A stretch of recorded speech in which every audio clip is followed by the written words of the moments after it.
اب حضرت یعقوب کے پاس جب بڑے بھائی جس کا نام یہودا تھا وہ آئے، اور انہوں نے ہمیشہ یہ بھائی جو تھے بڑے بھائی کو آگے کر دیتے تھے، جو بڑا بھائی ہمیشہ پھنستا ہے، اب انہوں نے یہی سازش کی کہ بڑے بھائی کو بولا کہ تم ابا سے بات کرو۔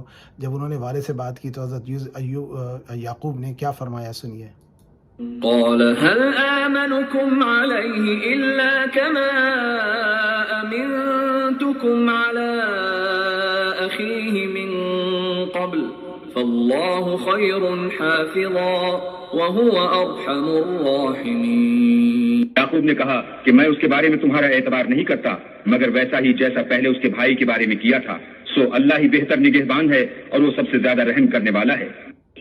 ولما فتحوا متاعهم وجدوا بضاعتهم ردت إليهم قالوا يا أبانا ما نبغي هذه بضاعتنا ردت إلينا ونمير أهلنا ونحفظ أخانا ونزداد كيل بعير ذلك كيل يسير۔ اور جب انہوں نے اپنا اسباب کھولا تو دیکھا کہ ان کا سرمایہ واپس کر دیا گیا ہے۔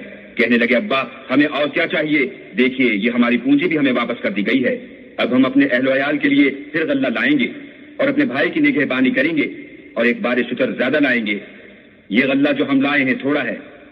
قال لن أرسله معكم حتى تؤتون موثقا من الله لتأتونني به إلا أن يحاط بكم فلما آتوه موثقهم قال الله على ما نقول وكيل۔ یعقوب نے کہا کہ جب تک تم اللہ کا عہد نہ دو کہ اس کو میرے پاس صحیح و سالم لے آؤ گے میں اسے ہرگز تمہارے ساتھ نہیں بھیجنے کا، مگر یہ کہ تم گھیر لیے جاؤ یعنی بے بس ہو جاؤ تو مجبوری ہے۔ جب انہوں نے ان سے عہد کرایا تو یعقوب نے کہا کہ جو قول و قرار ہم کر رہے ہیں اس کا اللہ ضامن ہے۔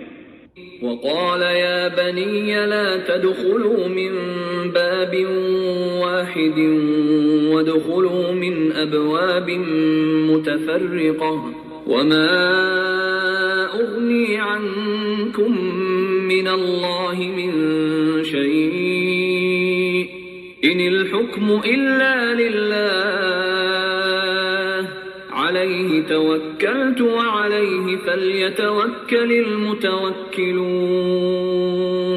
اور ہدایت کی کہ بیٹا ایک ہی دروازے سے داخل نہ ہونا بلکہ جدا جدا دروازوں سے داخل ہونا، اور میں اللہ کی تقدیر تو تم سے نہیں روک سکتا، بے شک حکم اسی کا ہے، میں اسی پر بھروسہ رکھتا ہوں اور اہل توکل کو اسی پر بھروسہ رکھنا چاہیے۔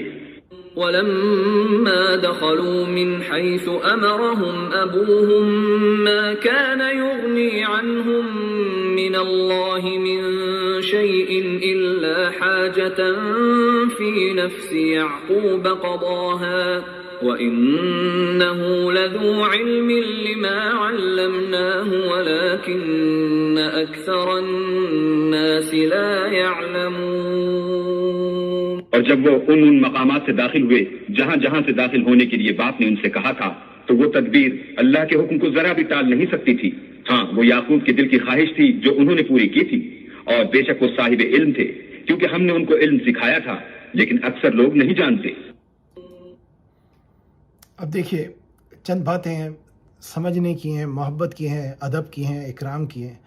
اب یہ دو آیتیں جو ہم نے پڑھی ہیں ابھی 67 اور 68 یا 67-68، ان دو آیتوں میں ایک ایسا ذکر ہے کہ جو کہ عام فہم سے لیے ابھی اگر ہماری لاجک ہے کیا ہے جناب، ایک شہر میں آپ داخل ہوں تو والد صاحب فرما رہے ہیں 11 بیٹے جاؤ گے تو 11 جو ہیں مختلف دروازوں سے جانا، ایک جگہ سے مت جانا۔ اس کی ایک بات تو ظاہری سمجھ میں آتی ہے، آپ امریکہ میں رہ رہے ہیں اور آپ نے دیکھا ہے مسلمانوں کا ہندوستان میں کس طرح سے سلوک ہو رہا ہے۔ جب آپ کسی جگہ پہ ایز اے گروہ جاتے ہیں تو لوگوں کی نظر میں آ جاتے ہیں، تو ایک تو یہ نظر میں آ جانا ہوتا ہے اور ایک نظر کا لگ جانا ہوتا ہے۔ نظر میں آنے سے یہ ہوتا ہے کہ جناب وہ پھر دیکھتے ہیں یہ کون ہیں، کیا چاہ رہے ہیں، کیا کر رہے ہیں، کوئی ان کی جاسوسی کرنے لگے یا کوئی ان کو دیکھے کہ جی ہمارے ملک پہ قبضہ کرنے آ رہے ہیں۔ ان تمام چیزوں سے بچنے کے لیے آپ نے کہا کہ لو پروفائل ہو کر جانا اپنے آپ کو کم رکھنا، ظاہر نہیں کرنا، اور خاموشی سے ایک ایک کر کے مختلف دروازوں سے داخل ہونا، کہ اگر ایک دروازے پہ سب روک لیے گئے تو مشکل ہوگی، ورنہ تو مختلف دروازوں سے جاؤ گے تو ایک کو روک لیا تو دوسرے دروازے والا داخل ہو جائے گا اور یوسف علیہ السلام کے پاس پہنچ جائے گا، جو کہ آپ کی حکمت و تدبیر تھی۔ لیکن پھر آپ نے بھی ایک بھی اور واضح فرما دی کہ یہ تو ہم تدبیر کر رہے ہیں، لیکن حقیقت میں ہوتا وہی ہے جو اللہ تعالیٰ چاہتے ہیں۔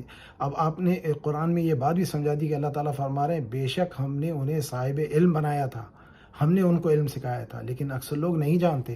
یعنی انبیاء کے علم کو لوگ بولتے ہیں کہ جناب عام انسان کے جیسا علم تھا۔ ایک کتاب کسی نے لکھ دی ہے، کوئی نالائق انسان ہے، اس نے لکھا ہے کہ جی حضور کا علم جو تھا وہ کسی بچے کے اور جانور کے برابر تھا، نعوذ باللہ من ذالک، اور وہ ان کا اللہ تعالیٰ ان کو علم دے اور ان کے ماننے والوں کو جو ہے ہدایت عطا فرمائے۔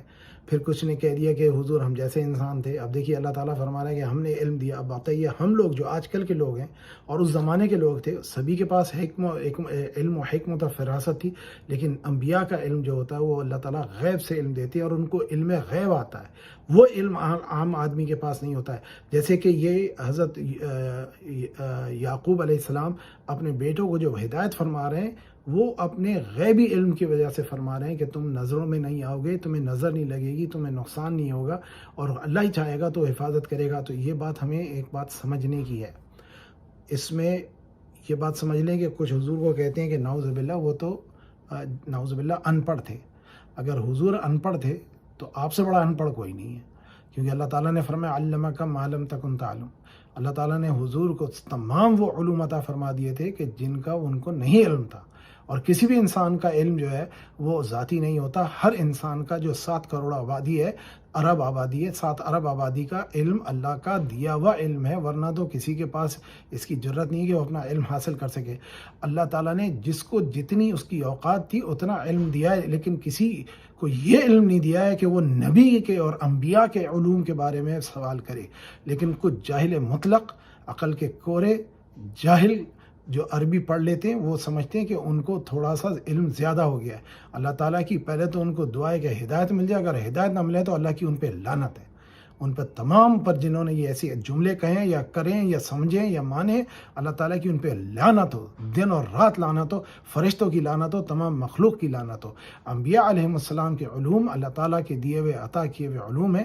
اور ایک صاحب فرماتے جناب حدیث میں آ گیا کہ حضرت حضور صلی اللہ علیہ وسلم نے فرمایا کہ انا ما بقاری، تو جبریل نے فرمایا اقرا۔ حضور کو پتھر تو کلمہ نبوت سے پہلے سلام کرتے تھے، درخت سلام کرتے تھے، چرند پرند آپ کو سلام کرتے تھے، درخت سایہ کرتے تھے، جس طرف جاتے جھک جاتے تھے، سورج کا سایہ نہیں ہوتا تھا، سورج کی روشنی نہیں پڑتی تھی، بادلوں کا سایہ ہوتا تھا۔ یہ نبوت کے پہلے کے معجزات ہیں، اور آپ فرما رہے ہیں کہ جناب حضور کو علم ہی نہیں ہے، حضور کو پڑھنا نہیں آتا۔ ان باتوں کو بولتے وقت انسان کو اپنی زبان پہ قابو رکھنا چاہیے کہ نبیوں کی بے ادبی جو ہے وہ لعنت ہوتی ہے اللہ کی۔ اور کوئی کتنا بڑا عالم ہو، کتنی بڑی داڑھی ہو، کتنا بڑا اس کا فہم ادراک ہو، لیکن انبیاء علیہم السلام اور اولیاء اللہ علیہم السلام جن پہ اللہ تعالیٰ اپنی رحمت اور خاص فضل فرماتا ہے، ان کا ادب، حتیٰ کہ آپ کے جاہل والدین ہوں جن کو نہیں پڑھنا آتا، ان کا بھی ادب بڑا ہے۔ تو کسی انسان کو حقیر نہیں کریں، کسی کے اوپر آپ ججمنٹ نہ کریں۔ آپ اپنی اوقات دیکھیں، ایک آپ نطفے سے پیدا ہوئے، نہ آپ کی شکل، نہ صورت، نہ زبان، نہ کلام، نہ قول، نہ کوئی علم، نہ کوئی آپ کے پاس غیبی فرشتہ آیا۔ کچھ لوگ بیٹھے ہوئے حضرت دعویٰ کر دیا ایک صاحب نے یوٹیوب پہ کہ جناب حضرت مہدی کا ظہور ہو گیا، اب وہ مر گئے، ان کی مٹی بن گئے ان کا جسم، اور حضرت مہدی کا ظہور ابھی تک نہیں ہوا۔ ایسے ایسے فاختہ اڑانے والے آج کل ٹی وی پہ بیٹھ کر کے مسلمانوں کو گمراہ کر رہے ہیں۔ ایک صاحب ہیں، ان کا بس نہ چلے تو نعوذ باللہ وہ کل دعویٰ کر دیں کہ میں نبی ہوں، اور حضور نعوذ باللہ نبی نہیں تھے۔ وہ اس قسم کی بات، اور ٹی وی پہ میڈیا پہ اس آدمی کو بٹھا کر کے اس کو عالم بنا کر کے، یہ غامدی جو ہے نا نالائق انسان ہے جس کو لوگ سن کر کے پاگل ہو رہے ہیں۔ اللہ تعالیٰ ہدایت عطا فرمائے۔ میں اسی لیے یہ بات بول رہا ہوں کیونکہ اس آدمی نے کہا ہے تو میں بول رہا ہوں۔ آپ میں سے کوئی اس بات کو برا نہ مانے، اختلاف ہر انسان کو کرنے کا حق ہے۔ جب وہ میرے نبی کی شان میں گستاخی کرے گا، مجھے حق پہنچتا ہے کہ میں بھی اس کو ذلیل کروں، سرعام کھڑا کر کے۔ اللہ تعالیٰ سب کو ہدایت فرمائے۔ تو یہ ایک مثال تھی کہ انبیاء کا علم لوگوں کے علم سے افضل ہوتا ہے، کیونکہ اس میں غیبی ڈائریکٹ تعلیم اللہ سبحانہ و تعالیٰ فرماتے ہیں۔ ہم تو لوگوں سے سیکھ کر کے ان کے اوپر اپنے نعرے بازی شروع کر دیتے ہیں کہ جناب میں ڈاکٹر ہوں، میں انجینئر ہوں، میں فلاں فلاں ہوں. تو انبیاء علیہم السلام کے علم کے بارے میں احتیاط لازم ہے. اگلی آیت سنیں. اور اس کے بعد کیا ہوا کہ جب حضرت یوسف علیہ السلام کے پاس جب یہ پہنچے تو حضرت یوسف علیہ السلام نے ایک خاص معاملہ کیا کیا؟ آپ نے ایسا دسترخوان بنایا کہ دو آدمی ایک ساتھ بیٹھ سکیں. آپ نے حکم کیا صرف 2 آدمی ایک دسترخوان پر. تو بڑے بھائیوں نے کیا کیا کہ دوڑ کر کے اپنی اپنی جگہ لے لی. اس وقت بھی انہوں نے بے ادبی کا، بد اخلاقی کا اور حسد کا معاملہ کیا. اب بنیامین چھوٹے تھے، وہ رونے لگے کہ میرا کوئی بھائی نہیں. حضرت یوسف علیہ السلام نے جان بوجھ کے ایسا کیا تھا کہ جب یہ بنیامین کو چھوڑ دیں گے ان کو میں اپنے پاس بٹھا لوں گا. تو آپ نے بنیامین کو بٹھایا اپنے پاس، کہا تمہارا میں بھائی بن جاؤں. تو بنیامین کہنے لگے آپ کیسے یوسف ہو سکتے ہیں، یوسف تو اور تھے. تو آپ نے کہا میں ہی یوسف ہوں اور میں تیرا بھائی ہوں. تو اس پہ وہ بہت خوش ہوا. پھر کہنے لگا میں ان کے ساتھ واپس نہیں جاؤں گا. تو حضرت یوسف نے فرمایا کہ میں ایک تدبیر کرتا ہوں، تمہاری خواہش کے مطابق میں تمہیں روک لوں گا. تو آپ نے اپنا کٹورا جو تھا وہ اس کو ان کے سامان میں ڈال دیا اونٹ میں. اور جب یہ جانے لگے تو کہا کہ پکڑو بھائی، ہمارا ایک سونے کا جو برتن تھا جسے ناپتے تھے وہ غائب ہو گیا. تو ان کے بھائیوں نے کہا ہم تو چور نہیں ہیں، ہم تو یہ جرم نہیں کر سکتے، ہمارے تو نبیوں کی اولاد ہیں. تو انہوں نے کہا بھائی ہمارا تو یہ معاملہ ہے، اگر مل گیا تو جو ہوگا اس کی سزا وہی ہونی ہے. تو انہوں نے کہا سزا کیا ہونی چاہیے؟ انہوں نے کہا کہ مصریوں میں سزا یہ ہوتی تھی کہ منہ کالا کر کے شہر میں اس کو بے عزت کرتے تھے، لیکن حضرت یعقوب کی شریعت میں وہ جو چور ہوتا تھا وہ جس کا مال چوری کیا اس کا غلام بن جاتا تھا. تو پھر وہ غلام ان کے پاس رک جاتا تھا. اور حضرت یوسف علیہ السلام نے اپنے آپ کو ملک ظاہر کیا. اس آیت میں ان کو بادشاہ ظاہر کیا گیا، جبکہ وہ بادشاہ نہیں تھے، عزیز تھے، جس کو کہا جاتا ہے پرائم منسٹر یا چیف منسٹر یا ان کے گورنر جیسے کہا جاتا ہے، سب سے اعلیٰ رتبہ جو بادشاہ کے بعد. لیکن وہ پریکٹیکلی ملک چلا رہے تھے تو ان کا معاملہ ایسے ہی ہوتا تھا جیسے بادشاہ کا حکم ہے. تو اب اگلی آیتیں سنیں، ان میں آپ کو دکھے گا کہ پھر اس طرح انہوں نے اپنے بھائی کو روک لیا. جب انہوں نے بھائی کو روک لیا تو بڑے بھائی نے کہا کہ ہم کیسے واپس جائیں گے، والدین تو ہم سے وعدہ لیا تھا. تو بڑے بھائی کہنے لگے، یہ یہودا جن کا نام تھا، وہ کہنے لگے میں تو اب نہیں جاؤں گا جب تک کہ اللہ کا کوئی فیصلہ نہیں ہوگا یا میرے والد مجھے اجازت نہیں دیں گے. تو انہوں نے جب حضرت یوسف نے بنیامین کو اپنے پاس رکھا، کہنے کے حساب سے تو غلام بنایا لیکن غلامی نہیں تھی، وہ محبت تھی، اس کو انہوں نے راز کیا. اس میں ایک اور بات حکمت پتہ لگی کہ گھر کے معاملات کو سنبھالنے کے لیے کبھی آپس میں خاموشی سے بات کر کے، لوگ بولتے نا جناب I always speak the truth، میں سچائی بولتا ہوں، میں سچ بولنے والا ہوں. آپ کے سچ بولنے سے کسی کی دل آزاری یا نقصان نہ ہو. یہ بات کو سمجھنے کی بات ہے کہ گھر کے معاملات گھر ہی میں طے ہونے چاہیے، بازاروں میں نہیں اچھالنا چاہیے. گھر کی کہتے ہیں نا laundry, don't wash your laundry in public. تو یہ ایک معاملہ اس سے پتہ لگا کہ بھائیوں میں جو کہ سوتیلے بھائی تھے، حسد کرتے تھے، نفرت کرتے تھے. اور جب یہ بنیامین کے پاس سے کٹورا نکل آیا تبھی بھی کہنے لگے کہ اس کا بھائی بھی چور تھا. نعوذ باللہ، بادشاہ جو بھائی تمہاری جان کی مال کی حفاظت کر رہا، تمہیں کھانا دے رہا ہے، تم اسی بھائی کو کہہ رہے ہو یہ چور تھا. نعوذ باللہ. اب غور کریں کہ کتنی نفرت ہے. لیکن آخر میں ان کو اپنا احساس ہوا اور حضرت یوسف نے ان سے بدلہ کوئی نہیں لیا، ان کو معافی کر دیا. اب سنیں اگلی آیت کو، آیت نمبر 69. لما دخلوا على يوسف آوى إليه أخاه قال إني أنا أخوك فلا تبتئس بما كانوا يعملون. اور جب وہ لوگ یوسف کے پاس پہنچے تو یوسف نے اپنے حقیقی بھائی کو اپنے پاس جگہ دی اور کہا کہ میں تمہارا بھائی ہوں، تو جو سلوک یہ ہمارے ساتھ کرتے رہے ہیں اس پر افسوس نہ کرنا. فلما جهزهم بجهازهم جعل السقاية في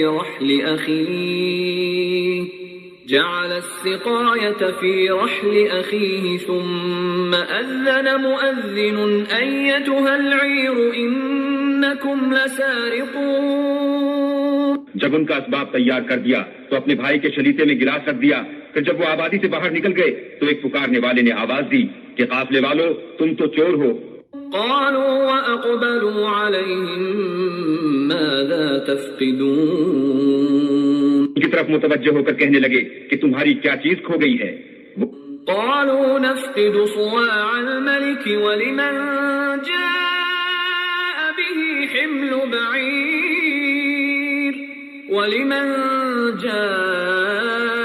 به حمل بعير وأنا به زعيم. وہ بولے کہ بادشاہ کے پانی پینے کا گلاس کھو گیا ہے اور جو شخص اس کو لے آئے اس کے لیے ایک بار شتر انعام اور میں اس کا ضامن ہوں.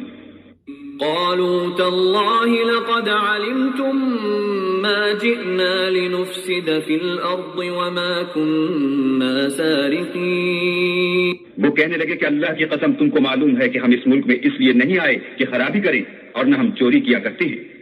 قالوا فما جزاؤه إن كنتم كاذبين. بولے کہ اگر تم جھوٹے نکلے یعنی چوری ثابت ہوئی تو اس کی سزا کیا؟ قالوا جزاؤه من وجد في رحله فهو جزاؤه كذلك نجزي الظالمين. انہوں نے کہا کہ اس کی سزا یہ کہ جس کے شلیتے میں وہ دستیاب ہو وہی اس کا بدل قرار دیا جائے. ہم ظالموں کو یہی سزا دیا کرتے ہیں. فبدأ بأوعيتهم قبل وعاء أخيه ثم استخرجها من وعاء أخيه كذلك كدنا ليوسف ما كان ليأخذ أخاه في دين الملك إلا أن يشاء الله نرفع درجات من نشاء وفوق كل ذي علم عليم. پھر یوسف نے اپنے بھائی کے شلیتے سے پہلے ان کے شریطوں کو دیکھنا شروع کیا، پھر اپنے بھائی کے شلیتے میں سے اس کو نکال لیا. اس طرح ہم نے یوسف کے لیے تدبیر کی اور نہ بادشاہ کے قانون کے مطابق. وہ مشیت خدا کے سوا اپنے بھائی کو لے نہیں سکتے تھے. ہم جس کے چاہتے ہیں درجے بلند کرتے ہیں اور ہر علم والے سے دوسرا علم والا بڑھ کر ہے. قالوا إن يسرق فقد سرق أخ له من قبل فأسرها يوسف في نفسه ولم يبدها لهم قال أنتم شر مكانا والله أعلم بما تصفون. برادران یوسف نے کہا کہ اگر اس نے چوری کی ہو تو کچھ عجب نہیں کہ اس کے ایک بھائی نے پہلے بھی چوری کی تھی. یوسف نے اس بات کو اپنے دل میں مخفی رکھا اور ان پر ظاہر نہ ہونے دیا اور کہا کہ تم بڑے بدقماش ہو اور جو تم بیان کرتے ہو اللہ اسے خوب جانتا ہے. قالوا يا أيها العزيز إن له أبا شيخا كبيرا فخذ أحدنا مكانه إنا نراك من المحسنين. وہ کہنے لگے کہ اے عزیز اس کے والد بہت بوڑھے ہیں اور اس سے بہت محبت رکھتے ہیں تو اس کو چھوڑ دیجئے اور اس کی جگہ ہم میں سے کسی کو رکھ لیجئے. ہم دیکھتے ہیں کہ آپ احسان کرنے والے. قال معاذ الله أن نأخذ إلا من وجدنا متاعنا عنده إنا إذا لظالمون. یوسف نے کہا کہ اللہ پناہ میں رکھے کہ جس شخص کے پاس ہم نے اپنی چیز پائی ہے اس کے سوا کسی اور کو پکڑ لیں. ایسا کرے تو ہم بڑے بے انصاف ہیں. فلما استيئسوا منه خلصوا نجيا قال كبيرهم ألم تعلموا أن أباكم قد أخذ عليكم موثقا من الله ومن قبل ما فرطتم في يوسف فلن أبرح الأرض حتى يأذن لي أبي أو يحكم الله لي وهو خير الحاكمين. جب وہ اس سے نا امید ہو گئے تو الگ ہو کر صلاح کرنے لگے. سب سے بڑے نے کہا کیا تم نہیں جانتے کہ تمہارے والد نے تم سے اللہ کا عہد لیا ہے اور اس سے پہلے بھی تم یوسف کے بارے میں قصور کر چکے ہو. تو جب تک والد صاحب مجھے حکم نہ دیں میں تو اس جگہ سے ہلنے کا نہیں یا اللہ میرے لیے کوئی اور تدبیر کرے اور وہ سب سے بہتر فیصلہ کرنے والا ہے. ارجعوا. آج یہاں پر آیت نمبر 80 پہ آج ہم روک دیں گے.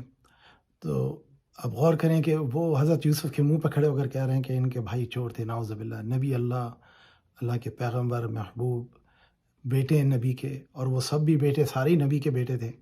لیکن ایک عجیب سا معاملہ ہے کہ لوگ اچھے گھرانوں کے ہوتے ہیں لیکن ایک دوسرے کی عزت اچھال دیتے ہیں. اللہ تعالیٰ سب کے جانوں کی، مالوں کی، عزتوں کی، حشمتوں کی، عفافوں کے، ایمانوں کی حفاظت فرما. یا اللہ سبحانہ تعالیٰ اس ذکر کو جو سنا اس کو قبول فرما، اس میں کوئی لغزش ہوتا ہے کوتاہیوں معاف فرما. صلی اللہ تعالیٰ علیہ خیر خلقہ محمد و علیہ صحابہ اجمعین برحمتک یا ارحم الراحمین. آج صبح کے سیشن میں انگلش کے جو سیشن ہوتا ہے ہمارا، اس میں ایک صاحب ہیں کیون بروٹن، جو کہ کیلیفورنیا سے، ہمیں کئی مطلب شروع سے وہ شخص کی وجہ سے میں نے یہ درس شروع کیا تھا. الحمدللہ آج اس آدمی نے کلمہ پڑھ لیا ابھی اس ہفتے. اللہ تعالیٰ دعا کریں اس کو استقامت عطا فرمائے اور ہماری اس کوشش کو قبول فرمائے. ماشاءاللہ آپ لوگ آئے، اللہ تعالیٰ آپ کا آنا اور سننا اور اس میں جامع میں ہونا اللہ تعالیٰ قبول فرمائے. مجھ سے کوئی خطا غلطی ہو اللہ تعالیٰ معاف فرمائے. اس کے سننے سے جو فائدہ ہو اللہ تعالیٰ سب کو اپنی جوار رحمت میں عطا فرمائے. جو ہمارے مرحومین ہیں ان کی مغفرت فرمائے. کل میرے والد کی برسی تھی، آپ لوگ اپنی دعا میں انہیں یاد رکھیے گا. انشاءاللہ العزیز اگلے اتوار ملاقات کریں گے. اب تک کے لیے خدا حافظ. اگر کوئی سوال، کوئی وضاحت، کوئی بیان، کوئی مشورہ ہو تو آپ لوگ بیان کریں، انشاءاللہ پھر بات ہوتی ہے.